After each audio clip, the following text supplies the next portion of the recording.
इंधन आणि चलन तुटवडा या संदर्भातल्या टॉप 9 न्यूज बघूयात. मीरा रोडच्या सीएनजी पंपावरती तुफान हाणामारी, गुन्हा दाखल. एक वाहन चालक अचानक मध्येच रांगेत घुसल्यामुळे 2 जणांमध्ये वाद, शाब्दिक बाचाबाची नंतर हाणामारी. रत्नागिरी जिल्ह्यात पेट्रोल डिझेलचा तुटवडा निर्माण. रविवारी ऑइल कंपन्यांकडून पेट्रोल डिझेलचं वितरण न झाल्यामुळे अनेक पेट्रोल पंप बंद पडले. पुण्यात पेट्रोल पंपावर पेट्रोल डिझेलसाठी नागरिकांच्या रांगा. प्रत्येक ठिकाणी सार्वजनिक वाहतूक नसते, त्यामुळे त्या ठिकाणी स्वतःच्या वाहनाशिवाय कसं काय जमणार, नागरिकांचा सवाल. तर इंधन बचतीची सुरुवात मंत्र्यांनी स्वतःपासून सुरू करावी, नागरिकांची प्रतिक्रिया. जळगावच्या जामनेरमध्ये एकाच वेळी 3 पेट्रोल पंपावरील इंधन साठा संपला. पेट्रोल पंपावरती नो स्टॉकचे फलक. शहरातील एकाच पेट्रोल पंपावरती इंधन मिळत असल्यामुळे वाहनधारकांची तिथेच गर्दी. पालघरच्या बोईसरमधील गुजरात गॅसचे मुख्य सीएनजी फिलिंग स्टेशन दुरुस्तीसाठी 3 दिवस बंद राहणार. त्यामुळे पालघर, ठाणे ग्रामीण भागामध्ये सीएनजी तुटवड्याची शक्यता. रिक्षा, टॅक्सी आणि मालवाहतूक सेवांवरती परिणाम होण्याची भीती. मर्यादित इंधन साठ्यामुळे पालघर, बुलढाणा, वाशिम आणि रत्नागिरीमध्ये पेट्रोल पंपावरती वाहनांच्या रांगा, तर लातूरमध्ये अँब्युलन्स डिझेलसाठी पंपावरती तात्कळल्यामुळे अपघातग्रस्तांना खासगी वाहनानं नेण्याची वेळ. वाशिम जिल्ह्यात सलग 4थ्या दिवशी डिझेलचा तुटवडा. जिल्ह्यातील 40% पेट्रोल पंप बंद असल्यामुळे वाहनधारकांना नाहक त्रास. डिझेल अभावी शेती मशागतीची कामं देखील खोळंबली. परभणीमध्ये गॅसचा तुटवडा कायम. एटीएममधून 4,000 रुपयेच निघत असल्यामुळे नागरिकांकडून संताप. काही एटीएम बंद, तर काही एटीएममध्ये 500च्या नोटा उपलब्ध नाहीत. बँक अधिकाऱ्यांची याबद्दल बोलण्यास मात्र टाळाटाळ. अमरावतीमध्ये मशागतीच्या वाढत्या खर्चानं शेतकरी चिंतेत. इंधन दरवाढ, ट्रॅक्टर भाडं आणि मजुरी वाढीचा दुहेरी फटका. कांदा प्रश्न पेटल्यासंदर्भातल्या टॉप 9 न्यूज बघूयात. कांदा प्रश्नी छत्रपती संभाजीनगरमध्ये ठाकरेंच्या शिवसेनेचं आंदोलन. आमदार अंबादास दानवेंच्या नेतृत्वात शिवसेना समृद्धी महामार्गाजवळ चक्काजाम आंदोलन. छत्रपती संभाजीनगरच्या वैजापूर पोलीस ठाण्यामध्ये दानवेंचं कार्यकर्त्यांचं ठिय्या आंदोलन.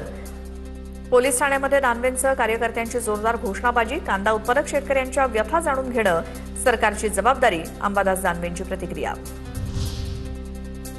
कांदा प्रश्नी समृद्धी महामार्गावरती आंदोलन केल्याप्रकरणी गुन्हा दाखल. अंबादास दानवेंचा 40 ते 50 जणांवरती गुन्हा दाखल. परवानगी नसताना आंदोलन केल्यामुळे वैजापूर पोलिसात गुन्हा.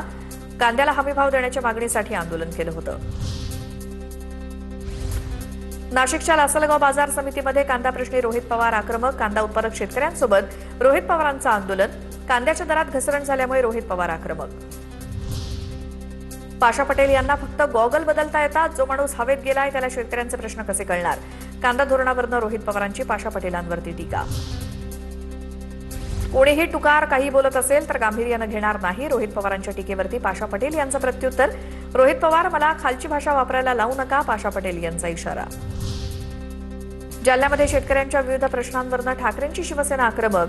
गळ्यात कांद्याच्या माळा घालून सरकारचा निषेध. जालना शहराच्या मोतीबाग परिसरात ठाकरेंच्या शिवसेनेचं आंदोलन. पुरंदर तालुक्यातील सासवडमध्ये काँग्रेसचं निषेध आंदोलन. रस्त्यावरती कांद्याच्या पिशव्या टाकून कार्यकर्त्यांकडून निषेध व्यक्त. कांद्याला हमीभाव मिळावा अशी कार्यकर्त्यांकडून घोषणाबाजी.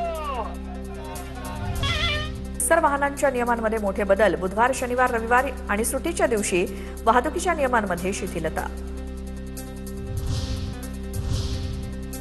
आता टॉप 9 मोठ्या बातम्या बघूयात. शिवसेना आमदार बच्चू कडूंना विदर्भात मोठी जबाबदारी. बच्चू कडूंची शिवसेना पक्षाच्या विदर्भ विभागीय नेतेपदी नियुक्ती. उपमुख्यमंत्री एकनाथ शिंदेंच्या आदेशानंतर नियुक्ती. अंबरनाथमध्ये शिवसेना भाजप युतीवर शिक्कामोर्तब. अंबरनाथ पालिका झाली विरोधक मुक्त. सत्तेसाठी सर्व पक्ष एकत्र. पालिकेत विरोधी पक्षच उरला नाही. अंबरनाथ पालिकेत शिवसेना, भाजप, काँग्रेस बंडखोर एकत्र. शासनाच्या अटी शर्ती मान्य करूनच व्यवसाय करा. प्रवाशांची सुरक्षितता, चालकांची पडताळणी आणि वाहतूक व्यवस्थेतील पारदर्शकता या मुद्द्यांवरती शासन तडजोड करणार नाही. परिवहन मंत्री प्रताप सरनाईक यांचा ई-बाईक ॲग्रिगेटर कंपन्यांना इशारा. महाराष्ट्रातील 15 शहरांमध्ये तापमान 40 अंशांच्या पार. अकोला आणि वर्ध्यामध्ये सर्वाधिक 46 अंश तापमानाची नोंद. हवामान विभागाकडून दुपारच्या वेळी बाहेर न पडण्याचं आवाहन.